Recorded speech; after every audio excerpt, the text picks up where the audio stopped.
Hello, everyone. I'm super excited to be here with Jack Mallers. What's up? How are you? I haven't seen you in a while. You're right. But finally, you are here in Lugano, so you can experience all the Luganese experience, which is like being here at POW Space, Cypher Tank, maybe later the gym, the restaurant, and everything. We are going to spend only one block together, which means that could be on average more or less than 10 minutes. Let's see what happens. And I tend to ask personal question, random question, and more serious questions. I'm ready. Whatever you need. Let's go. I want to start with a memory, one of my sweetest memory that I have in the Bitcoin space. During the first years, there weren't many women around. But there was a special one, Bitcoin Mom, that maybe you know. And we were basically on Twitter, us two, discussing among tech guys and Bitcoiners. Do you perhaps know her? I do. That's my stepmom. Basically my mother. Yes, she's the sweetest lady in the whole wide world and an early Bitcoiner. She wanted to be the mother figure, give Bitcoin some motherly love, because back in 2013, it was, oh, it's for drugs, oh, it's for traders, Exactly. oh, it's for cypherpunks, oh, it's for developers. And she was like, it's for moms too. And we're going to have meetups, and we're going to have love and care. And she's the best. She's still the Bitcoin mom to me. She always will be. So she discovered Bitcoin before you or after you? Before. Wow, that's pretty crazy. I'll consider. She was the first one talking about Bitcoin to you, or it was not related? My dad. Your dad? My dad got us both into Bitcoin. So my dad is genius, best guy I've ever met. And I was dropping out of college. And so he was like, hey, instead of paying more money for you to fail out of school and learn nothing, why don't you get into Bitcoin? And he told his wife, hey, Bitcoin could use a little bit of your motherly love. I think we should register the Bitcoin Mom handle and start some meetups. And so actually the Bitcoin Mom hosted the first Bitcoin meetup ever in Chicago, my hometown. And the speaker was Andreas Antonopoulos. Oh, and wow. I came home. Yeah, I came home from school in 2013 to Andreas in my living room hosting a Bitcoin meetup where I usually watch TV. And so, yes, I have very special parents. A lot of people give me too much credit for my Bitcoin story, where it's really like all Bitcoin mom and my dad. Wow. The true and the first one, probably Bitcoin family, the Mallers. Yeah, right? people used to call us the first family of Bitcoin. Yeah. I'll take that. That's quite the compliment, so we'll take it. Yeah. Yeah. And we were discussing before, and maybe one day you want to start your own family, right? And you're going to tell your kids about Bitcoin. Of course, yeah. My dream, I mean, Strike is great. 21 now is great. Even Bitcoin being over 100K is great. But my dream, if I had to pick one, is to be a dad. I want to have a family. And so if God willing, if I ever have that blessing and opportunity, they'll know about Bitcoin as soon as I can hold them. Yeah. It will be the craziest experience and adventure ever. I always tell people it's just something so different from any other type of experience being a parent that I cannot even start telling you what is going to be. So, yeah. Yeah, and congrats to you and Giacomo. I mean, it's funny because in America, I would say is going through like an interesting time, maybe more honest, a difficult time. And a lot of my friends from home, they're not having many kids. They're not owning more homes. And when you come to a Bitcoin meetup and I get to see you and Giacomo, it's, no, we're having kids, we're happy, we're owning land, we're building businesses. So it's inspiring. You guys are also the Bitcoin family. Thank you very much. Well, I remember when I had my first daughter, she was one of the first Bitcoin babies in the space. So it was like celebrated as almost like an event. It was a very nice experience and a very funny pregnancy among Bitcoiners. I remember it, weirdly. I do. Whoa, crazy. And now here we are in Lugano with the Cypher Tank. You just have at your session judging the startuppers. But I wanted to ask you like a weird question. How would you judge the other judges? They behaved well. Yeah, I thought it was great. Good group. And I felt pretty lucky to be there, honestly, because Really?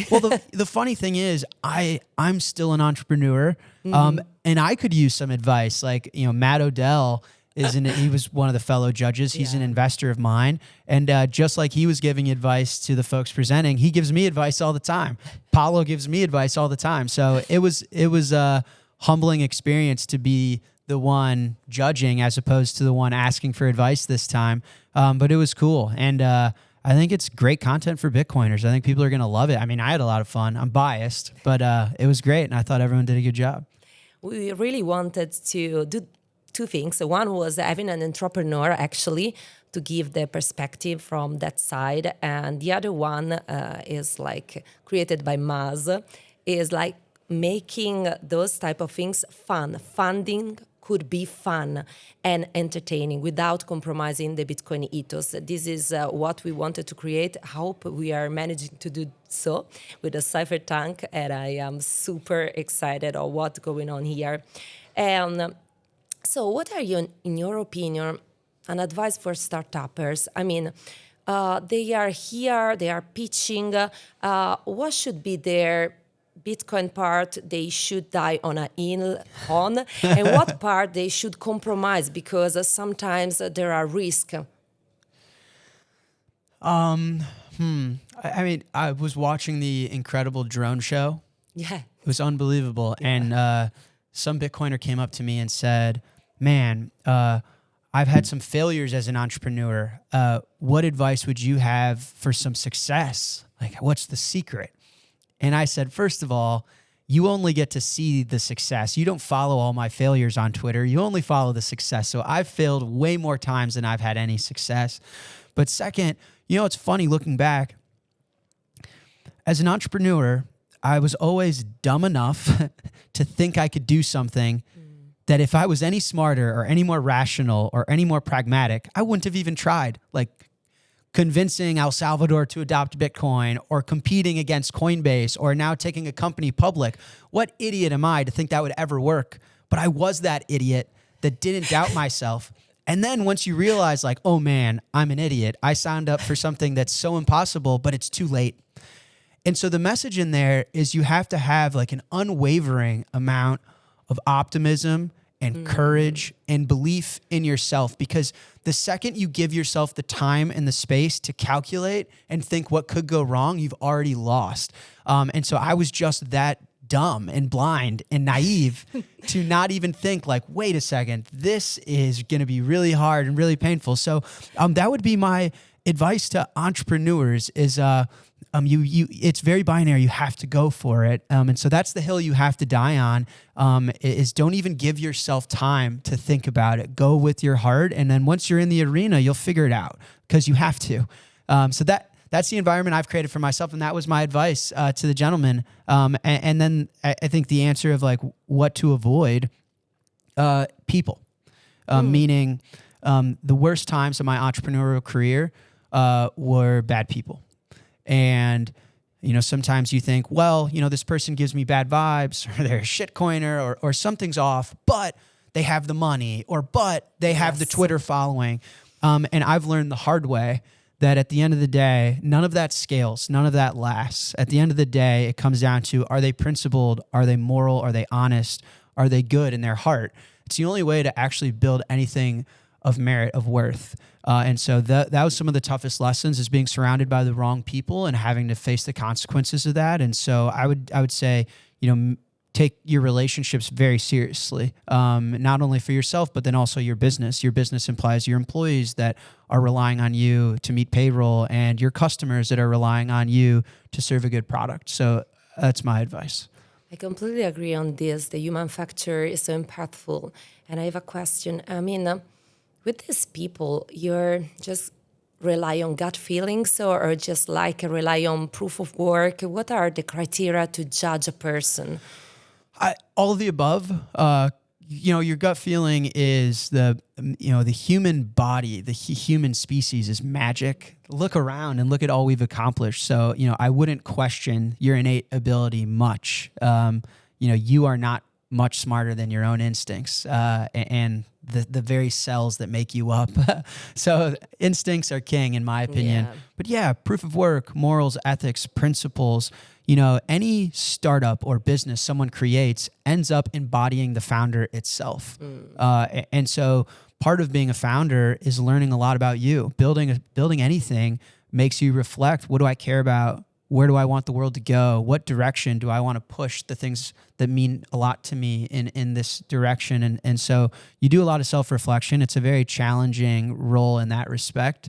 But through that process, you should be able to identify what you believe in and who you want around you versus not. And you should just do not compromise on that, no matter how good it sounds, how much money they have or how famous they are.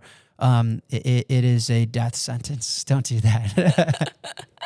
So thank you very much for sharing this. And I think we reached very nice, deep level. This is why I have a very random question for Sure. you.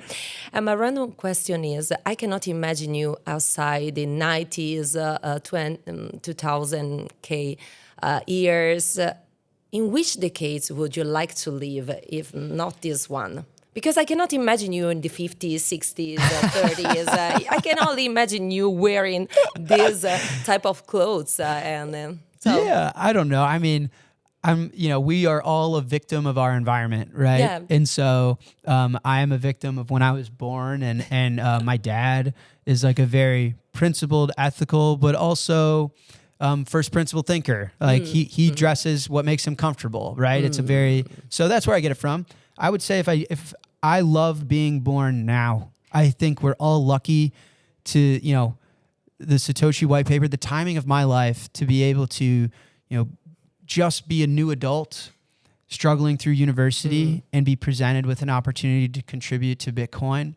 I think every human wants innately two things, naturally, all of us. They want to be a part of something bigger than themselves. Living the human experience alone is no good, right? They want to be a part of something bigger than just them, and they want to be a part of something that will last longer than they will. And so the best example of that is family, right? Like you get to be a part of something bigger than just you. And by reproducing and having children, you extend your bloodline. And even when your time is gone, your kids get to live on. I think something like Bitcoin also helps fulfill that purpose, where Bitcoin is bigger than any one person or government or company. And I think it'll last a lot longer than me. So I have had a lot of fun and purpose living right now, to be honest. And I don't know, maybe if I was born in another time, I would seek hopefully an equal opportunity. But Bitcoin to me might be one of the greatest inventions in recent memory. So this is why it was impossible for me to figure and imagine you in another decade. I love this answer. Yeah, I'll take that as a compliment. You were right. And I'm more bullish than ever the fact that I was born to see this, because for me, just Bitcoin is just history in the making, and I see myself as somebody who witnessed that in the first row, because I am lucky enough to be here and see amazing people developing Bitcoin for the world. So I feel so lucky to be here at this exact time. So I think another block has been mined. It has been amazing to have you here sharing your knowledge, your wisdom. So thank you very much, Jack. Thank you. You're a legend. It's good to see you.